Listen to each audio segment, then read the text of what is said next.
کہ اس دنیا میں ہم یہی کرنے کے لیے آئے ہیں۔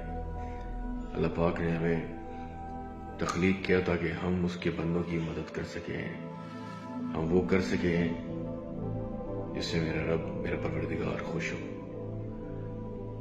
نہ کہ چھوٹی چھوٹی خواہشات لے کے بڑے ہوں اس معاشرے کی کمپٹیشن میں لگ جانا پڑ جائے۔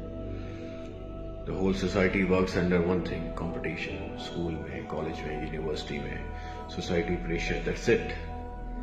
سوسائٹی کا پریشر ہے کہ اچھی گاڑی ہونی چاہیے، میرے نیبر کا گھر اچھا ہے، اس نے باہر سے رینوویٹ کرا لیا ہے، میں بھی کرا لوں، اس کی بیوی بڑی خوبصورت ہے، میں بھی شادی کروں، میری بیوی خوبصورت ہے، میرے بچوں، یہ سب ضروری ہے، مگر زندگی کا مقصد یہ نہیں ہونا چاہیے۔ اگر آپ کی زندگی کا مقصد بڑا ہے، اگر آپ کی زندگی کا مقصد کچھ حاصل کرنا ہے تو یہ سب چیزیں مینڈیٹری آپ کو مل جائیں گی، پیسہ، گاڑی، شہرت، سب کچھ آ جائے گا، مگر مقصد، جن لوگوں کا نظریہ بڑا ہوتا ہے، جن لوگوں کی سوچ بڑی ہوتی ہے، وہی لوگ دنیا پہ رول کرتے ہیں۔